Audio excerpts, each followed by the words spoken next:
ഓം ശാന്തി. ഞാൻ പ്രകാശിക്കുന്ന നക്ഷത്രം, ശിവബാബയുടെ സ്നേഹി കുട്ടിയാണ്. ഞാൻ ബാബയുടെ ഫേവറിറ്റായ കുട്ടിയാണ്. ഞാൻ ഹോളിയസ്റ്റ്, ഹയസ്റ്റ്, റിച്ചസ്റ്റ് ആത്മാവാണ്. ഞാൻ പവിത്രമാണ്, ഉയർന്നതിലും ഉയർന്നതാണ്, സർവോത്തമ ഭാഗ്യവാനാണ്. അതിസ്വീറ്റാണ്.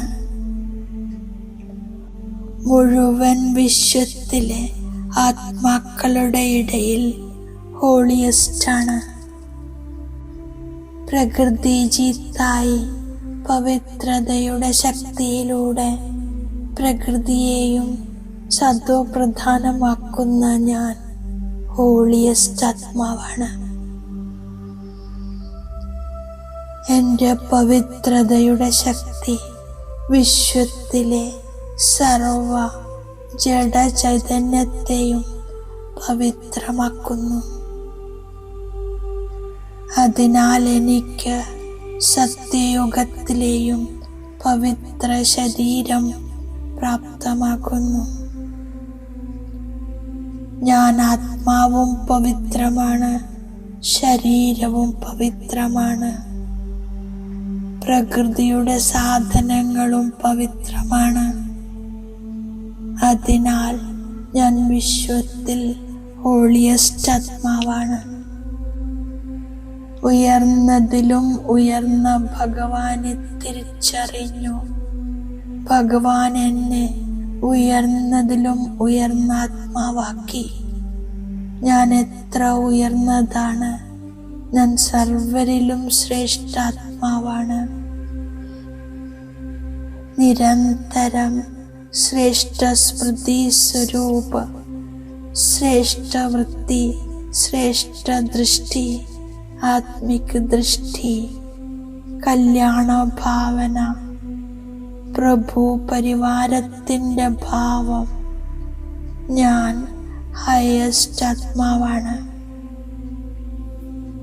സ്വയം ഭാഗ്യവിധാത ഭഗവാൻ എൻ്റെ ഭാഗ്യത്തിൻ്റെ വര വരച്ചു. 21 ജന്മങ്ങളിലേക്ക് ശ്രേഷ്ഠ ഭാഗ്യത്തിൻ്റെ ഗ്യാരണ്ടി തന്നിരിക്കുന്നു. 21 ജന്മത്തിലേക്ക് സർവ സുഖങ്ങളും നൽകുന്നു. 21 ജന്മം സുഖം തന്നെ സുഖമാണ്. ഹെൽത്തി, വെൽത്തി, ഹാപ്പിനെസ് എനിക്ക് ബാബയിലൂടെ സ്വത്തിൻ്റെ രൂപത്തിൽ ലഭിച്ചിരിക്കുന്നു. ഞാൻ റിച്ചസ്റ്റ് ഇൻ ദി വേൾഡ് ആണ്. പരമാത്മാ ഓർമ്മയിലൂടെ ഓരോ ചുവടിലും എനിക്ക് പദമാഭാഗ്യമാണ്. പദുമങ്ങളുടെ സമ്പാദ്യമാണ്.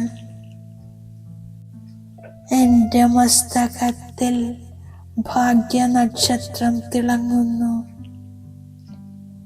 ഞാൻ സർവപ്രാപ്തി സ്വരൂപമാകുന്നു.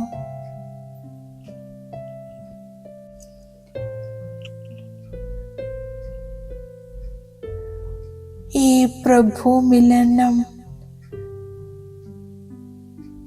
പരമാത്മ സമ്പത്ത്, പരമാത്മ പ്രാപ്തികൾ എനിക്ക് സംഗമത്തിൽ പ്രാപ്തമാണ്. ഞാൻ സ്വീറ്റസ്റ്റ് ബാബയുടെ സ്വീറ്റസ്റ്റ് കുട്ടിയാണ്. ഹോളിയസ്റ്റ്, ഹയസ്റ്റ്, റിച്ചസ്റ്റ് ആത്മാവാകുന്നു. പരമാത്മാവിൻ്റെ ബ്രാഹ്മണ ആത്മാക്കൾ ആദ്യം മധ്യ അന്ത്യം ഹോളിയസ്റ്റ് ആയിരിക്കുന്നു. ഏറ്റവും ആദ്യം ആത്മാവ് പരമധാമത്തിലിരിക്കുമ്പോൾ ഹോളിയസ്റ്റ് ആണ്. പിന്നീട് ആദികാലത്തിൽ ദേവതാരൂപത്തിൽ ഹോളിയസ്റ്റ് ആയിരുന്നു. ഹോളിയസ്റ്റ് എന്നാൽ പ്രവൃത്തിയിലിരിക്കുമ്പോഴും സമ്പൂർണ്ണ പവിത്രതയായിരിക്കും. സ്വപ്നത്തിൽ പോലും അപവിത്രത മനസ്സിനെയും ബുദ്ധിയെയും സ്പർശിക്കില്ല. ദേവതാരൂപത്തിൽ ആത്മാവും ശരീരവും രണ്ടും പവിത്രമായിരിക്കും. ഉയർന്നതിലും ഉയർന്ന ബ്രാഹ്മണാത്മാക്കൾ ഉയർന്നതിലും ഉയർന്ന ഭഗവാന്റെ കുട്ടികളായി ദേവതാരൂപത്തിൽ വിധിപൂർവമായ പൂജ നടക്കുന്നു. ബ്രാഹ്മണ ആത്മാക്കൾ മുഴുവൻ കൽപ്പത്തിന്റെ റിച്ചസ്റ്റ് ആത്മാക്കളാകുന്നു. ഈ ഒരു ജന്മത്തിൽ പ്രാപ്തമാക്കുന്ന അവിനാശിയായ ഖജനാവ് അനേക ജന്മങ്ങളിൽ കൂടെയുണ്ടാകും. കാരണം സർവ ഖജനാവുകളുടെയും ദാതാവായ പരമാത്മാവിലൂടെയാണ് പ്രാപ്തിയാകുന്നത്.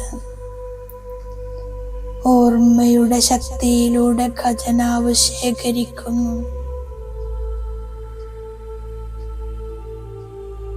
ഞാൻ ഈ സമയത്തും സർവ ഖജനാവുകളാലും സമ്പന്നമായ നിശ്ചിന്ത ചക്രവർത്തിയാണ്. ഏറ്റവും കൂടുതൽ ഓർമ്മയ്ക്ക് ആധാരമാകുന്നത് ഒന്ന് സംബന്ധവും രണ്ടാമത്തേത് പ്രാപ്തിയുമാണ്. സംബന്ധത്തിൽ സ്നേഹമുണ്ടാക്കുന്നു. ബാബ സർവ സംബന്ധങ്ങളുടെയും ആധാരമാക്കി അവിനാശിയായ എന്തെല്ലാം ഖജാനകളുണ്ടോ ആ ഖജനാവുകളെല്ലാം പ്രാപ്തമാക്കാനുള്ള വിധിയാണ് ബിന്ദു. ഒന്ന് ആത്മാവാകുന്ന ബിന്ദു, ബാബയും ബിന്ദു.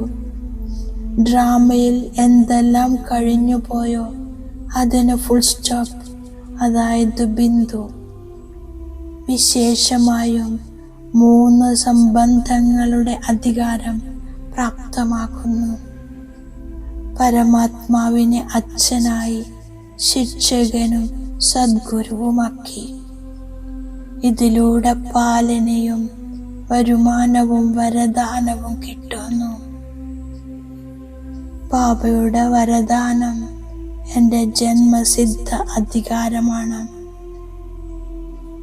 ഏതെല്ലാം കർമ്മം ചെയ്യുന്നുവോ അതിൽ സന്തുഷ്ടതയുണ്ടെങ്കിൽ ശേഖരണമാകുന്നു. ബാപ്പ് ദാദ സമയത്തിന്റെ സൂചന തരുന്നു. ഇന്ന് മുഴുവൻ കൽപ്പത്തിലും ഏറ്റവും ശ്രേഷ്ഠമായ സമയമാണ്. ശ്രേഷ്ഠ കർമ്മങ്ങളുടെ വിത്ത് വിതയ്ക്കാനുള്ള സമയം. പ്രത്യക്ഷ ഫലം പ്രാപ്തമാകാനുള്ള സമയം.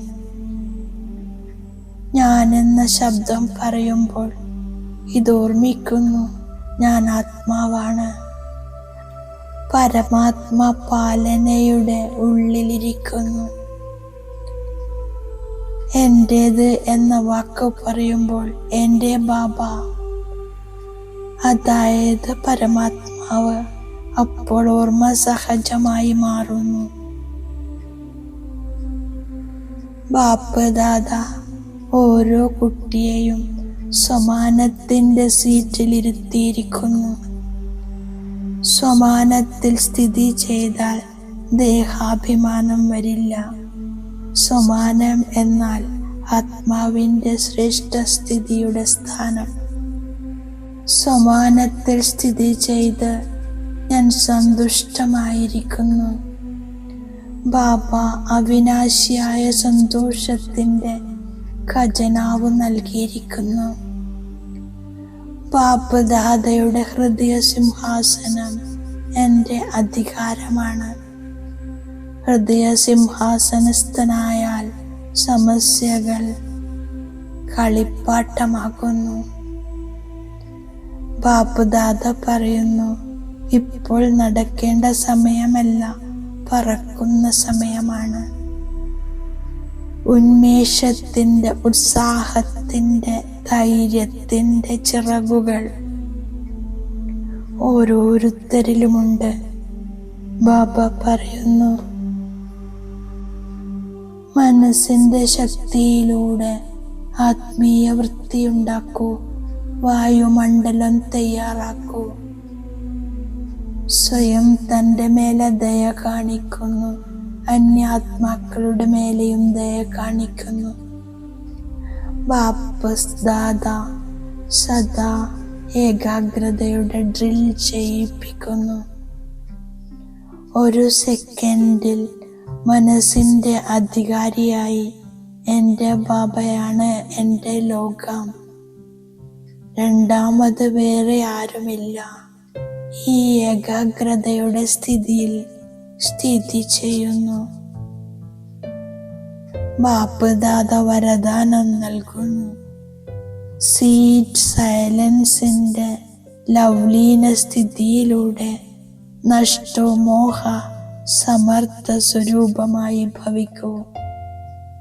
ഞാൻ വേറിട്ടതും ബാബയ്ക്ക് പ്രിയപ്പെട്ടവരുമായിരിക്കുന്നു. സ്ഥിതിയിൽ ലവ്ലീനമായിരിക്കുന്നു. കണ്ടിട്ടും കാണാതിരിക്കുന്നു, കേട്ടിട്ടും കേൾക്കാതിരിക്കുന്നു. ഇതാണ് സ്വീറ്റ് സൈലൻസ്. ഹോളി ഹംസമായി അവഗുണങ്ങളാകുന്ന കല്ലുകൾ ഉപേക്ഷിച്ച് നന്മയുടെ മുത്തുകൾ എടുത്തുകൊണ്ടിരിക്കുന്നു. എനിക്ക് നിരാകാരിയായി വീട്ടിലേക്ക് പോകണം. എല്ലാവരെയും കൂടെ കൊണ്ടുപോകണം. ഈ സ്മൃതിയിലൂടെ സ്വതവേ സർവ ആകർഷണത്തിലുമുപരിയായി സാക്ഷിയായി മാറുന്നു. സഹജമായി ബാബയുടെ കൂട്ടുകാരനായി ബാബയ്ക്ക് സമാനമാകുന്നു. ഓം ശാന്തി.